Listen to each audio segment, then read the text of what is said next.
Shalom, shalom, shalom. Nous vous saluons dans le précieux nom de notre Seigneur Jésus-Christ de Nazareth.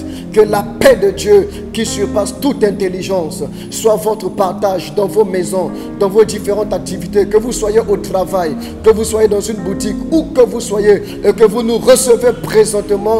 Que la paix de Dieu soit votre partage dans le nom puissant de notre Seigneur Jésus-Christ de Nazareth. C'est votre serviteur, l'apôtre Christian des Nations de la maison charismatique de la seconde gloire. Nous sommes là pour vous annoncer une très bonne nouvelle. Une très bonne nouvelle. Nous organisons une grande veillée de prière. Une grande veillée de prière le vendredi 9 septembre. Vendredi 9 septembre à partir de 21h30 jusqu'au matin. Une grande veillée de délivrance. Une grande veillée de déblocage. Une grande veillée d'intervention divine. Et à un moment donné de la vie, nous devons faire comme Jacob a fait. Lorsqu'il a rencontré l'ange, il a prié toute la nuit et il a dit à l'ange: je ne te laisserai pas partir tant que tu ne m'aies béni. Quand l'ange a écouté les paroles de Jacob qui était rempli de foi, qui était rempli de vie, il était obligé de lui demander: quel est ton nom? En fait, l'ange avait rencontré plusieurs personnes lors de ses différentes missions, mais la personne de Jacob était différente. Tellement Jacob avait insisté pour recevoir son miracle, l'ange lui a dit: aujourd'hui, tu ne t'appelleras plus Jacob, mais tu t'appelleras Israël. Parce que tu as lutté avec les hommes, tu as lutté avec Dieu et tu as remporté la victoire. Au cours de cette veillée, nous aurons des temps forts de prière, des temps forts de délivrance, des temps forts de réclamation à Dieu de tout ce qui nous appartient. Le thème de cette veillée, c'est opérer sous l'onction des pères. Opérer sous l'onction des pères en tant que fils et fille du royaume, en tant que fils et fille dans le ministère. C'est vrai que Dieu t'a appelé. Tu peux essayer avec la grâce de Dieu qui est sur ta vie, mais il n'y a rien de tel quand nous opérons sous l'onction des pères. Demande à Élisée, qu'est-ce qui a fait de lui un homme grand? Qu'est-ce qui a fait de lui un homme qui a marqué sa génération? Qu'est-ce qui a fait d'Élisée un homme qui a bouleversé son temps? C'était le fait qu'il opère sous l'onction des pères. Nous avons vu Élisée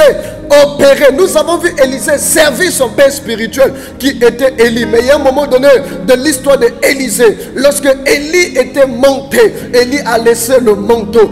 Élisée, récupérant le manteau, se retrouvait dans les mêmes réalités, dans les mêmes défis que Élie. Il a crié à Dieu en disant: Éternel, où est le Dieu d'Élie? Où est le Dieu de mes pères? Où est le Dieu des pères de cette nation? Où est le Dieu des pères du réveil? Lorsqu'il a pris le manteau, il a frappé sur les eaux du Jourdain. La Bible nous dit: les eaux du Jourdain se sont ouvertes. Et ce que Dieu avait accompli par Élie, Dieu a accompli la même chose au travers d'Élisée. Et Élisée a traversé. Si tu veux traverser l'homme de la vallée de la mort, si tu veux traverser la pauvreté, si tu veux traverser certains défis et remporter la victoire, tu as besoin d'une onction supérieure. Tu as besoin de l'onction des pères. Tu as besoin de l'onction des dévanciers. C'est pourquoi le vendredi 9 septembre, vendredi 9 septembre, tous à la chapelle royale, c'est du côté de Yopougon Sikoji, juste en face de l'hôpital général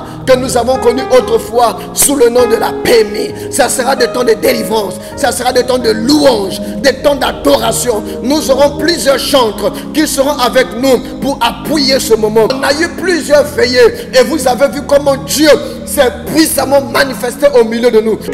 Je vois la puissance de Dieu en train de récupérer de la maison. La limitation familiale, la limitation familiale.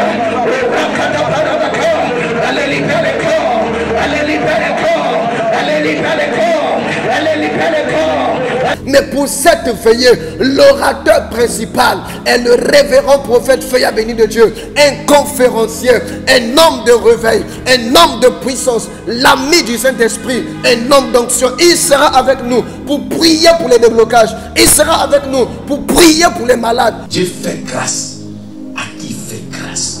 Ça ne se discute pas. Il dit: je fais grâce. Donc quand une fois que Dieu a fait grâce à quelqu'un, il ajoute grâce sur grâce. Si la personne fait des actions de grâce. Toutefois que tu viens vers Dieu avec action de grâce, les grâces augmentent. Ça accélère ta grâce. Ça ne fait qu'augmenter ta grâce. Il dit: je fais grâce à qui j'ai fait grâce. Et je fais miséricorde à qui je fais miséricorde. On n'a pas dit que quelqu'un te fait grâce. C'est Dieu qui te fait grâce. Cette forme de grâce dont je parle aujourd'hui, elle ne vient que de Dieu. Et c'est Dieu qui choisit. Car Jésus-Christ est le même hier, aujourd'hui et éternellement. Que vous habitez Trois-Rouges, que vous habitez Cocody, que vous habitez Nyongo, que vous habitez quartier Maroc, Sikoji, Sojefia, que vous êtes au quartier résidentiel, qu'importe où vous êtes et que vous nous recevez au travers de cette vidéo, nous vous invitons massivement à cette grande nuit de prière le vendredi 9 septembre de 21h à l'aube. Es-tu appelé au ministère? Es-tu appelé au ministère? Ce rendez-vous est pour toi. Es-tu diacre? Es-tu diaconesse? Même si tu ne connais pas le Seigneur Jésus-Christ, viens l'expérimenter. Viens et tu repartiras en vainqueur pour vaincre. Jésus pouvait dire, puisque mon Père agit, moi aussi agis. Ce que Dieu a fait avec les pères, il le fera aussi avec toi. Ce que Dieu a accompli au travers des pères, il accomplira cela avec toi. Ce rendez-vous est un rendez-vous. L'onction sera au rendez-vous. Les malades seront guéris, les sourds vont entendre, la puissance de Dieu va se manifester. Viens mon frère, viens ma soeur. C'est à Yopougon, Sikoji, juste en face de l'hôpital général que nous avons connu autrefois sous le nom de la PMI, à la chapelle royale, là où on rencontre la royauté. Que Dieu vous bénisse.